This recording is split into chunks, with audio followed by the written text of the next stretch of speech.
Hello students, welcome to study valley. मैं हूं भाग्यश्री और आज हम पढ़ने जा रहे हैं 8th क्लास की 10th चैप्टर साइंस की, दैट इज साउंड। तो ये चैप्टर हमने पहले 2 पार्ट में कवर कर ली है। तो अगर आपने 2 पार्ट इसके नहीं देखे हैं तो please go and check them out. पहले आप 2 पार्ट देख लीजिए ताकि आपको ये तीसरा और ये आखिरी पार्ट होगा इस चैप्टर का, तीसरा और आखिरी पार्ट समझ में आ जाए। ठीक है, तो चलो देखते हैं लाउडनेस एंड पिच। ठीक है, क्या होता है लाउडनेस? एक एक्टिविटी गिवन है यहाँ पे। Take a metallic tumbler and table spoon, strike the table spoon gently at the brim of the tumbler. Here sound produced. Now bang the spoon on the tumbler and hear the sound produced again. Is the sound louder? अब हम क्या पढ़ रहे हैं loudness and pitch. Sound की loudness क्या होती है और पिच क्या होता है। अब हम एक टम्बलर ले लेंगे। सपोज हमने एक ग्लास ले लिया, मेटल ग्लास ले लिया और एक स्पून ले लिया। स्पून को हम ग्लास को ऐसे हिट करें, टैप टैप स्ट्राइक करें, कम एकदम, थोड़ा धीरे धीरे। ठीक है, तो आवाज़ कैसी आएगी? कम आएगी, राइट। अगर हम सेम ऐसे इसको जोर जोर से टैप करने लगे तो आवाज़ कैसी आएगी? लाउडर आएगी। सो ये क्या हुआ? लाउडनेस हम डिटरमाइन कर रहे हैं कि पहले कैसी पिच थी, पहले स्लो थी, पहले कम आवाज़ थी। अब जैसे हम जोर जोर से स्ट्राइक करने लगे, ठीक है, तो उसमें क्या होगा? आवाज़ ज़्यादा आएगी। ठीक है। Is the sound louder when the tumbler is struck hard? Sorry, मुझे एक जोक का याद आ गया था, इसलिए that's why I am laughing. Okay, मैं आपको भी बताती हूँ। तारक मेहता का उल्टा चश्मा है सीरियल, शायद आपने सबने सुना होगा। उसमें जो टप्पू है वो बारिश, मेरी लाइफ की पहली बारिश, ठीक है, मेरी लाइफ की पहली बारिश जो है वो डिस्क्राइब करता है कि क्या पानी की बूंदें कैसे गिरती है, पहले स्लो फिर फास्ट फिर स्लो। तो ये ऐसा है, उस लाउडनेस से ये आप रिलेट कर सकते हो, ठीक है, कि साउंड की पिच कैसी हो सकती है। ठीक है, now suspend a small thermal ball. अब क्या करेंगे हम? वही ग्लास में, पहले खाली ग्लास को बजा रहे थे, ठीक है, आवाज़ कैसे हो रही थी? पहले कम आई, फिर हमने उसको ज़ोर से स्ट्राइक किया तो क्या आवाज़ की लाउडनेस जो है वो बढ़ गई। अब क्या करेंगे हम? थर्माकोल बॉल जो होते हैं छोटे छोटे, वो हम ग्लास में पोर कर देंगे, ग्लास में डाल देंगे, ठीक है, और अब उसको हम धीरे से स्ट्राइक करेंगे तो क्या होगा? थर्माकोल बॉल थोड़े से वाइब्रेट हो गए, ठीक है, उसमें थोड़ा सा वाइब्रेशंस होगा। लेकिन अब जब हम उसको ज़ोर ज़ोर से स्ट्राइक करने लगेंगे तो क्या बॉल क्या होगी? अपनी जगह से डिस्प्लेस हो जाने लगेंगे, जगह से हिलने लगेंगे, ठीक है, वो वाइब्रेट करने लगेंगे ज़ोर से। इसको बोलते हैं loudness, right. Now strike the tumbler gently and then a little harder. Compare the amplitude of vibration of the tumbler in the two cases. अब हम इसमें दोनों की एम्पलीट्यूड कंपेयर कर सकते हैं। पहले थर्माकोल बॉल्स कम मूव कर रहे थे, कम वाइब्रेट कर रहे थे, बट सेकेंड टाइम में थर्माकोल बॉल्स जो है वो ज़ोर से और ज़्यादा मूव कर रहे थे, और इससे हम उसकी एम्पलीट्यूड डिटरमाइन कर पाएंगे। ठीक है, तो चलो देखते हैं। Loudness of sound is proportional to the square of amplitude of the vibration. Loudness of sound is proportional to the square of amplitude of the vibration. ठीक है, producing the sound. For example, if amplitude becomes twice, loudness increases by factor 4. Square होता है ना, इसीलिए square of amplitude. Loudness is proportional to the square of amplitude. जो जितनी amplitude होगी, loudness क्या होगी? उसका square. अगर amplitude 2 है तो एम्पलीट्यूड 2 है तो लाउडनेस क्या होगी? 2 का स्क्वायर, दैट इज 4। एम्पलीट्यूड 3 है तो लाउडनेस क्या होगी? 3 का स्क्वायर, दैट इज 9। ये कैसे बढ़ती है? स्क्वायर से डायरेक्ट। ठीक है, तो loudness is express in unit called decibel. Loudness क्या है? जो यूनिट है उसका लाउडनेस का, उसको क्या कहते हैं? Decibel. Loudness is express in the unit that is called decibel. The following table gives some idea of the loudness of the sound coming from the various sources. ठीक है, नॉर्मल ब्रीदिंग, जो हम सांस लेते हैं, 10 डेसिबल लेते हैं। हमारी हियरिंग कैपेसिटी क्या है? 20 डेसिबल से 20,000 डेसिबल तक, 20 डेसिबल से 20,000 डेसिबल तक, इसके बीच की साउंड ही हम हियर कर पाएंगे। इसके नीचे की या फिर इसके ऊपर की साउंड जो है वो हम हियर नहीं कर सकते। नॉर्मल ब्रीदिंग की क्या होती है लाउडनेस? दैट इज 10 डेसिबल, और हम हेयर कितना कर पाते हैं 20 डेसिबल से 20,000 डेसिबल तक। अब नॉर्मल ब्रीदिंग की 10 डेसिबल होती है, इसलिए हम जो नॉर्मली सांस लेते हैं वो नहीं सुन पाते। ठीक है, अगर हम हर किसी की सांसों की आवाज़ सुन पाते ना तो हमको कितना इरिटेट होता ना।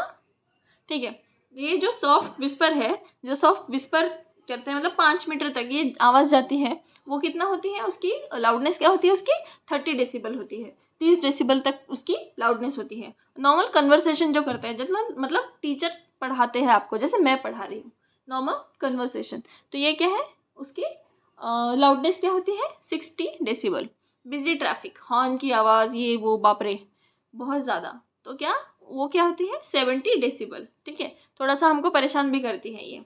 उसके बाद एवरेज फैक्ट्रीज में जो आवाज़ प्रोड्यूस होती है, नॉइज़ पोल्यूशन होता है, वो कितना होता है 80 डेसिबल। इसीलिए तो हम उसके ऊपर की आवाज़ हम नहीं सुन सकते, हमारे कानों को उससे तकलीफ होती है। फिर loudness of the sound depends on it's amplitude. Loudness जो है वो एम्पलीट्यूड पे डिपेंड करती है। एम्पलीट्यूड कैसी है, amplitude and frequency are inversely proportional, right. When amplitude of the vibration is larger, the sound produced is louder. Amplitude ज़्यादा रही तो sound produce क्या होगा, कम होगा। ठीक है, when the amplitude is smaller, sound produce is feeble, that is less. Okay, so next, compare the sound of baby with that of an adult. किसी बच्चे के रोने की आवाज़ या फिर किसी बड़े की आवाज़, तो बच्चे की आवाज़ में और बड़ों की आवाज़ में फ़र्क होता है। क्यों, बच्चे की आवाज़ सॉफ्ट होती है, लाउडनेस उसकी कम होती है, एम्पलीट्यूड कम होती है। ठीक है, is there any difference in even if two sounds are equal loud, they are differ in some ways, right. I wonder why my voice is different from the teacher. बच्चों की आवाज़ टीचर की आवाज़ से अलग होती है क्योंकि टीचर एडल्ट है, राइट। उनकी आवाज़ थोड़ी सी, उसका वॉइस बॉक्स जो है वो कम्प्लीटली मैच्योर हो चुका है, तो उनकी आवाज़ हमारी आवाज़ से कैसे डिफरेंट होती है। ठीक है, the frequency determine the shrillness और the pitch of the sound. Frequency determine करती है साउंड की पिच कैसी होगी, पिच कितनी होगी। If the frequency of vibration is higher, we say that the sound is shrill and has higher pitch. If the frequency of vibration is lower, we say that the sound has lower pitch. ठीक है, sound क्या होता है, lower pitch होता है उसका। A drum vibrates with a low frequency, there it produce low frequency.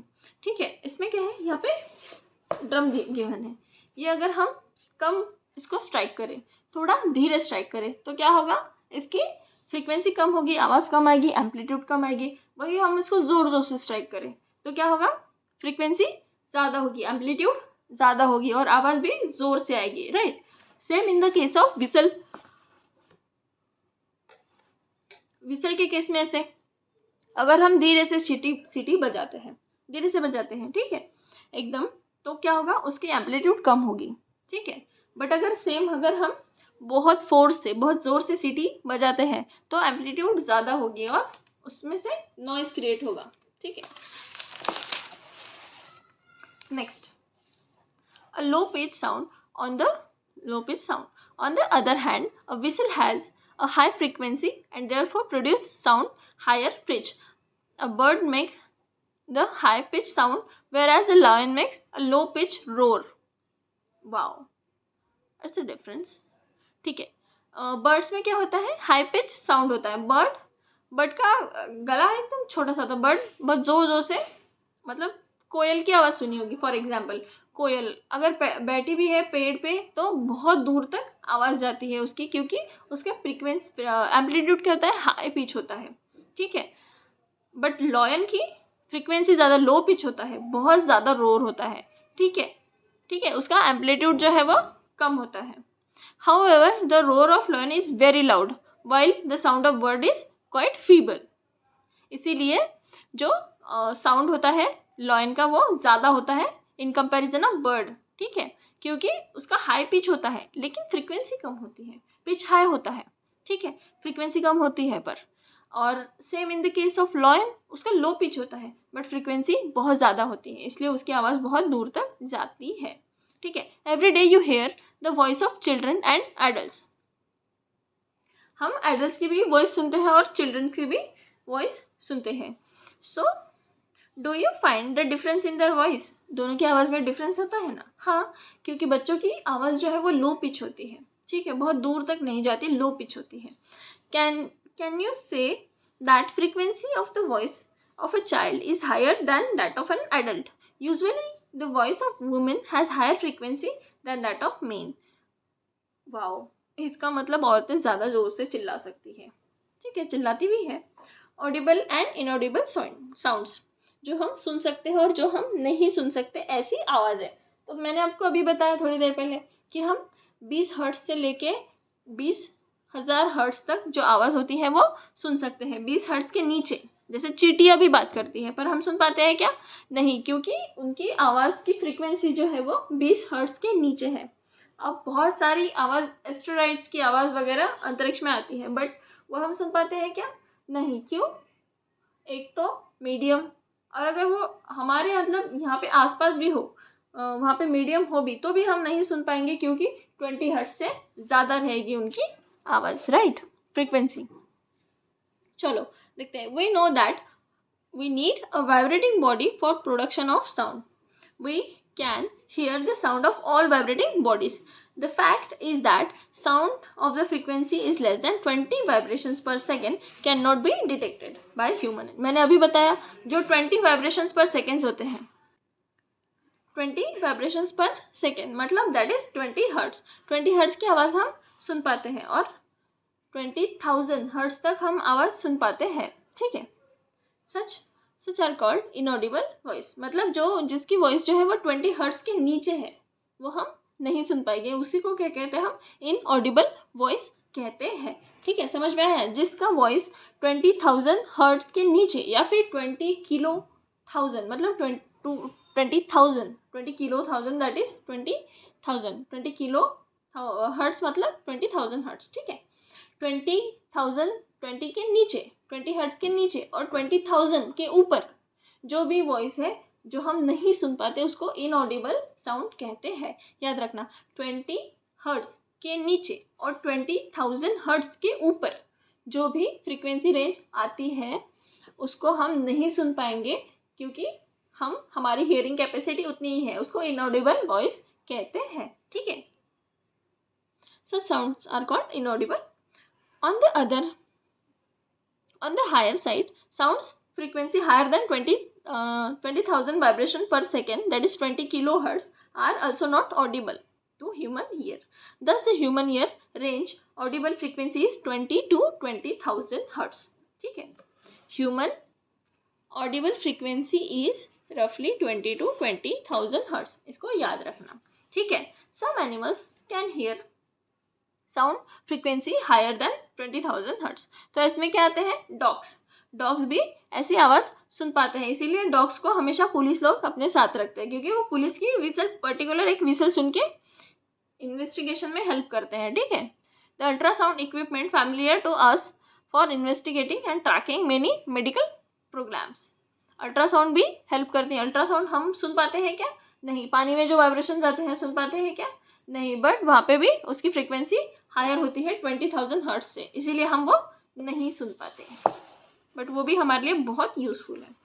Noise and music. अब दोनों में अंतर क्या है ये पढ़ेंगे हम. नॉइज़ किसे कहते हैं और म्यूज़िक किसे कहेंगे, दोनों में क्या अंतर है ये हम अभी पढ़ेंगे, ठीक है. We hear different types of sound around us. Is the sound always pleasing? Does the sound sometimes cause discomfort to you? Some sounds are pleasant to your ear, to the ear, whereas some are not. कुछ आवाज़ ऐसी होती है जो हमारे कानों को बहुत तकलीफ देती है.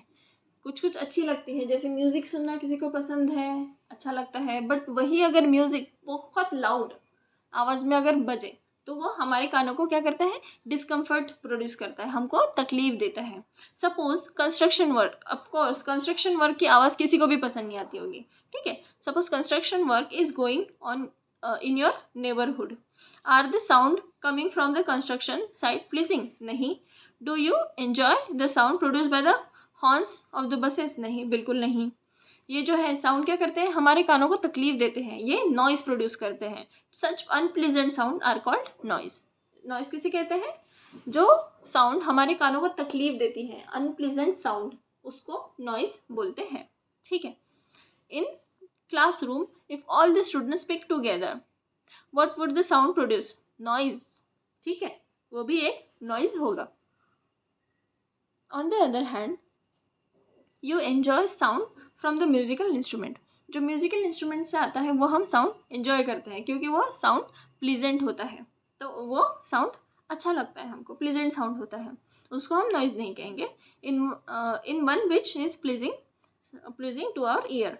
Sound produced by harmonium is a musical sound. The string of sitar also gives out musical sound, but the musical sound becomes too loud. मैंने अभी बोला अगर ये एक पर्टिकुलर लिमिट से बहुत ज़ोर से बजने लगे, बहुत ज़्यादा बजने लगे तो क्या होता है, हमारे कानों को तकलीफ देता है और ये भी नॉइस प्रोड्यूस करता है.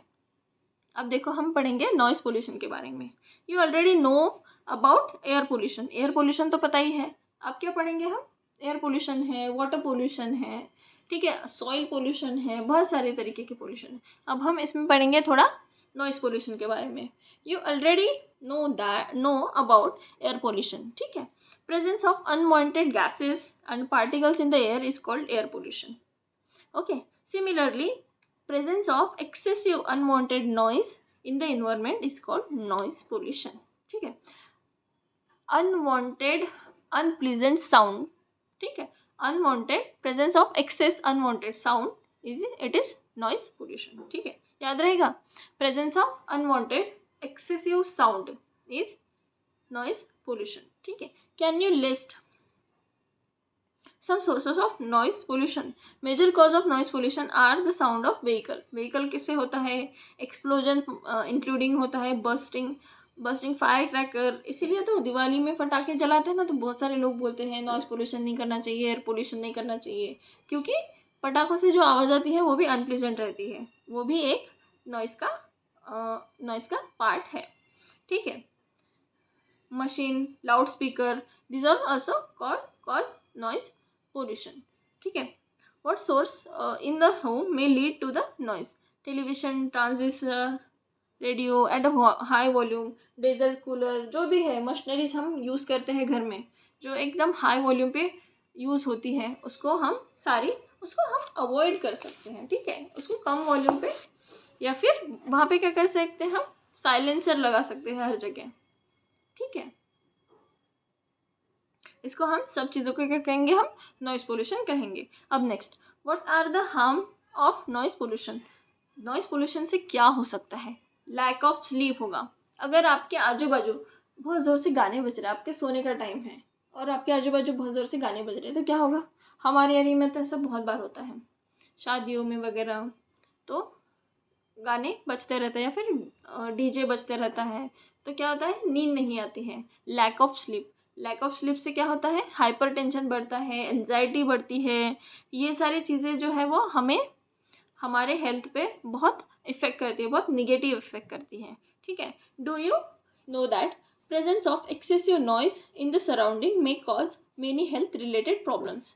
ठीक है, लैक ऑफ स्लीप, नींद ना आना, hyper tension, high blood pressure, anxiety, many more health disorder may be cause by noise pollution. बहुत सारे ऐसे हार्ट पेशेंट, अगर कोई आजू बाजू हार्ट पेशेंट है और बहुत ज़्यादा ज़ोर से नॉइज़ बज रहे हैं तो उसकी चेस्ट में दर्द होने लगता है, सर में दर्द होने लगता है, तो ये बहुत हार्मफुल है. ठीक है, बीमार पर्सन के लिए भी. A person who is expose to loud sound continuously may get temporary. अब जब जिसके पास हमेशा, जिसके आजू बाजू हमेशा लाउड साउंड होता है, जो भी फैक्ट्रीज में काम करते हैं, बड़ी बड़ी फैक्ट्रीज में, वहाँ पे जहाँ पे बहुत सारा आवाज़ होता है, नॉइज़ पोल्यूशन होता है, तो उनको उनके कानों के पर्दे, ईयर ड्रम जो है वो डैमेज होने की भी बहुत अच्छे चांसेस होते हैं, बहुत ज़्यादा चांसेस होते हैं, वो बहरे भी हो सकते हैं. Right, measures to limit noise pollution. Noise pollution को कैसे हम कंट्रोल कर पाएंगे, कैसे हम कंट्रोल कर सकते हैं, ये हम देखेंगे अभी. ठीक है, to control noise we must control the source of noise. ठीक है, नॉइज को कंट्रोल करने के लिए हम क्या करेंगे, सोर्सेस ऑफ नॉइज, जो सोर्सेस होते हैं नॉइज के, उसको हम साइलेंसर लगाएंगे. देखो यहाँ पे क्या गिवन है, साइलेंसिंग डिवाइस लगा देंगे. कहाँ पे? Must install in aircraft engine. Aircraft, plane, हवाई जहाज उड़ता है तो बहुत ज़्यादा नॉइज़ करता है, क्रिएट, तो उसके इंजन में हम क्या करेंगे, साइलेंसिंग डिवाइस लगा देंगे. ट्रांसपोर्टिंग व्हीकल है उसमें हम साइलेंसिंग डिवाइस लगा देंगे। इंडस्ट्रियल मशीन्स है और होम अप्लायंसेस, इन सब में क्या करेंगे हम, साइलेंसिंग डिवाइस लगा देंगे। How can we noise pollution can be control in residential area. Residential area में कैसे, लिमिट में बात करना, ठीक है, टीवी का जो नॉइस है वो कम कर रखना, ठीक है, ऑटोमोबाइल्स जो होते हैं उसका नॉइस कम रखना, जो हमारे होम अप्लायंसेस होते हैं उसका आवाज़ कम रखना, हमारे आजू बाजू ट्रीज प्लांट करना। देखो, trees must be planted along the road side, क्योंकि ताकि बिल्डिंग से जो निकलने वाली आवाज़ है वो दूर तक ना जा पाए, ठीक है, ट्रीज उसको एब्जॉर्ब कर लें, ठीक है। तो इस वजह इन सारे सॉल्यूशंस है जो हम उससे नॉइज़ पोल्यूशन कंट्रोल कर सकते हैं। ये देखो, हियरिंग इम्पेयर्ड एक गिवन है। हियरिंग इम्पेयर्ड क्या हो सकता है, या ये जन्मजात भी हो सकता है, मतलब बच्चों जैसे पैदा होता है ना, पैदाइशी भी हो सकता है, या फिर कोई ऐसी चीज़, मतलब कान के पर्दे उससे फट गए, उस ऐसी चीज़ अगर किसी के साथ हो तो भी हियरिंग इम्पेयर्ड हो सकता है, इम्पेयरमेंट हो सकता है, ठीक है। तो यहाँ पे हमारा साउंड जो है वो चैप्टर ख़त्म होता है। अब हमारा बचा है एक्सरसाइज हम नेक्स्ट वीडियो में देखेंगे। तब तक के लिए प्लीज़ वीडियो को लाइक शेयर एंड सब्सक्राइब कर दीजिए। अगर कोई भी आपको डाउट है, क्वेरी है, तो आप कमेंट सेक्शन में पूछ सकते हैं, ठीक है। अपने फ्रेंड्स के साथ, अपने ट्यूशन के फ्रेंड्स के साथ, अपने क्लासमेट्स के साथ हमारा ये चैनल आप वीडियो आप शेयर करिए, ताकि उनको भी ये चीज़ समझ में ना आए। अगर कोई भी आपको टॉपिक समझ में नहीं आता हो तो भी आप हमें कमेंट सेक्शन में पूछ सकते हैं, ठीक है। आप हमको ग्रो करने में हेल्प करिए, हम आपको ग्रो करने में हेल्प करेंगे, राइट।